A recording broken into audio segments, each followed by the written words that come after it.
of the Phoenix Mercury, once took a brutal shot at Caitlin Clark, but now, at 42, she's stepping away from the game for good. Ironically, the very rookie she roasted might just be the reason she's hanging up her jersey. If you've been paying attention, this shouldn't come as a shock. While Taurasi didn't announce her retirement immediately after the incident, the backlash from that infamous jab at Clark earlier in the season clearly took its toll. And let's be honest, Taurasi's legacy as a legend is untouchable, but those comments about Clark, they weren't just out of line, they completely backfired.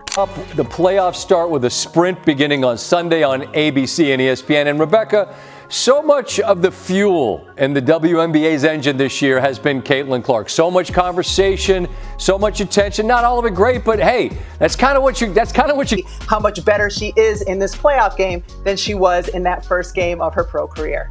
Speaking of legends, speaking of Connecticut, I think Diana Taurasi had it wrong. I think she was the reality. I think Caitlin, they should call her the reality because she was coming and she's here in this league. Caitlin Clark didn't just shrug off the insult. She came back with a vengeance, dismantling the Phoenix Mercury and proving to everyone exactly why Taurasi's comments couldn't have been more off the mark. But what exactly did Clark do that made Taurasi question everything? How did Diana misjudge her so completely? And most importantly, how did Caitlin respond to the situation? Let's break it down, because you won't get the real story anywhere else. Diana Taurasi, a name forever linked to WNBA greatness, ignited one of the most heated debates in recent league history with a single statement: reality is coming, Caitlin. This wasn't your typical welcome to the big leagues line. It was more like Taurasi, sitting comfortably on her throne, side-eyeing the rookie from across the court, and dropping a mic mid-interview with Scott Van Pelt. The message was clear: I see you, but I've been owning this league while you were perfecting your jumper at Iowa. You're enjoying this content, but did you know it took countless hours to edit? If you haven't already, consider subscribing. Your support means everything and helps me keep bringing you more videos like this.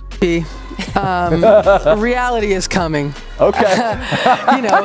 There's levels to this thing, and that's just life. We all went through it. Of course. And you see it on the NBA side, and you're going to see it on this side, where you look superhuman playing against 18-year-olds, but you're going to come with some grown women that've been playing professional basketball. Taurasi's confidence was on full display during that interview, making it clear that Caitlin Clark might be the latest sensation. But the WNBA is a whole different battlefield. It's not just about dunking on college players and racking up highlight reels. Not even close. The WNBA is a jungle, packed with seasoned pros who fought their way through every grueling minute of the game. Taurasi had those "I've been through the wars" vibes, and when she said, "You're going to play with some grown women," you could tell she wasn't talking about casual meetups over brunch. She meant bruises, sweat, and a relentless, unforgiving schedule. But here's the twist. That same grown woman got schooled by Clark. The question is, was Diana just offering Caitlin a friendly warning, or was this personal? Let's be real. Clark's meteoric rise was a direct threat to Taurasi's WNBA legacy. One minute, Taurasi's the reigning queen of the league, and the next, all you hear from ESPN is how Clark's the future of women's basketball. Taurasi spent over 2 decades shaping the WNBA into what it is today, and now this young star from Iowa was about to stride in and steal the spotlight. So it's no surprise that the tension was real. Cal, she's the biggest star in all of sports, and she's a woman. This is very unique.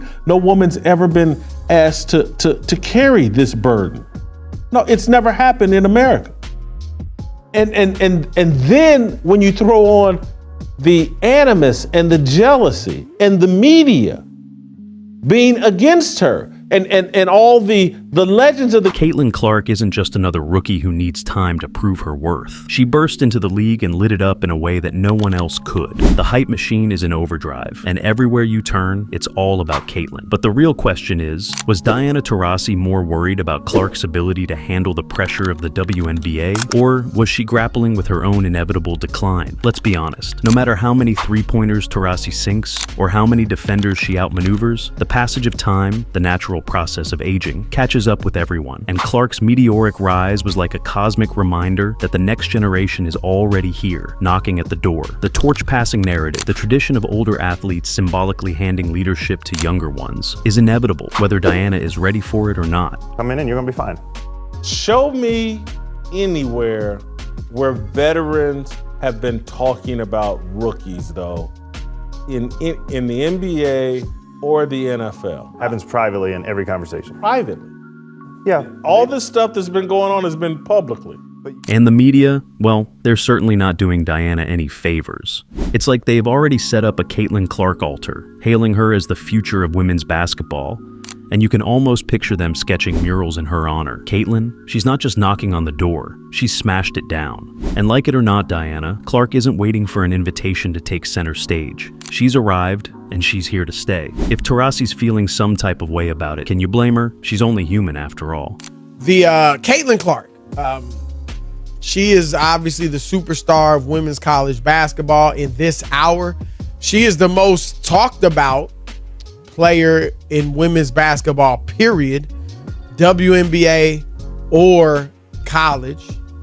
And for now, at least, Rob, the WNBA players that are getting shine are the ones who are talking. August 15th, remember that date because it's the day basketball history took a pause to witness a WNBA showdown. The Indiana Fever versus the Phoenix Mercury. Sounds like just another game, right? Not even close. This was far from an ordinary matchup. It was the moment Caitlin Clark, the rookie everyone's been raving about, went toe-to-toe with none other than Diana Taurasi, the undisputed queen of the WNBA.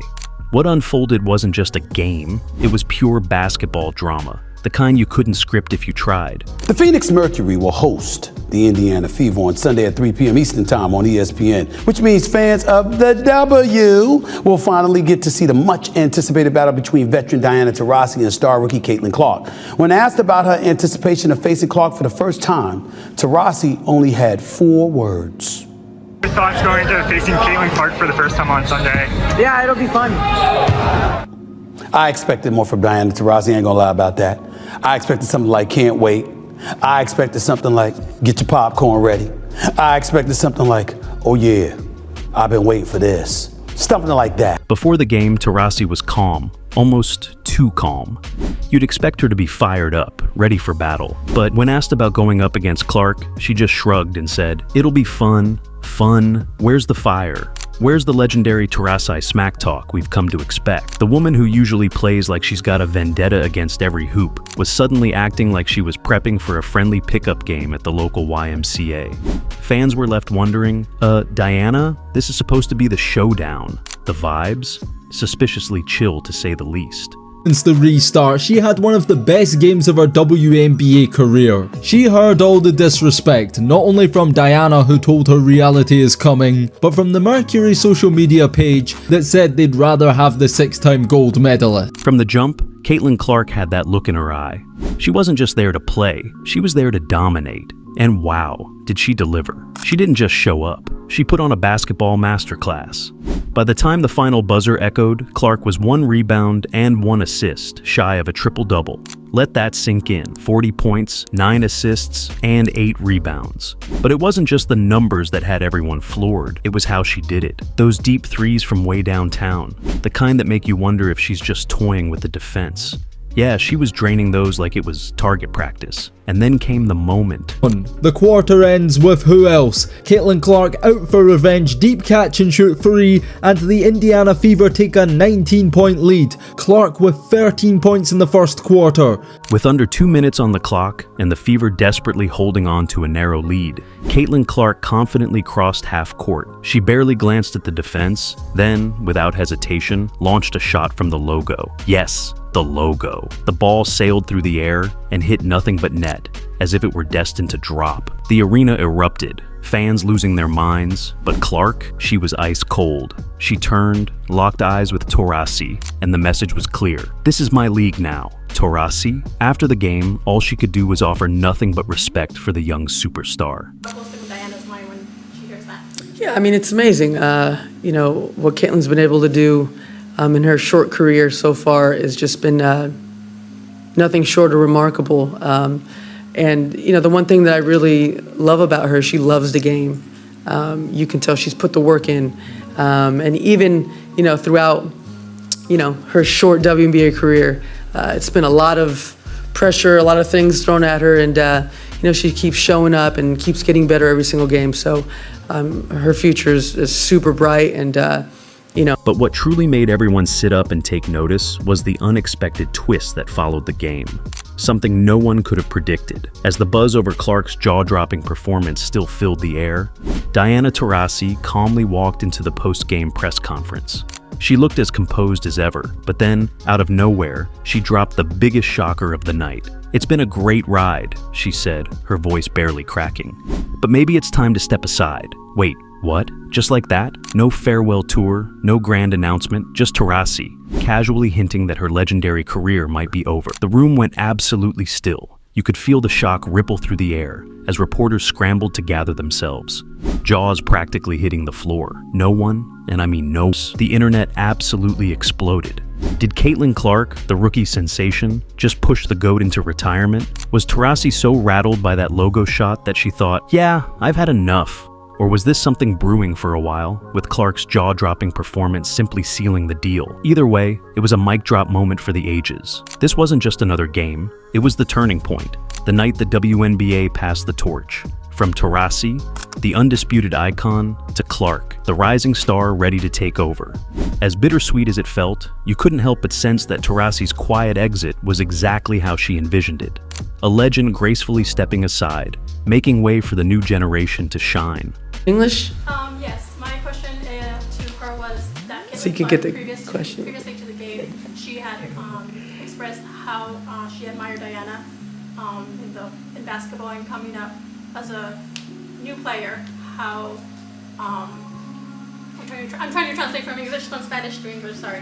And seeing Diana's evolution in play, what goes through Diana's mind when she hears that? Yeah, I mean, it's amazing. What Caitlin's been able to do in her short career so far has just been nothing short of remarkable. And the one thing that I really love about her, she loves the game. You can tell she's put the work in.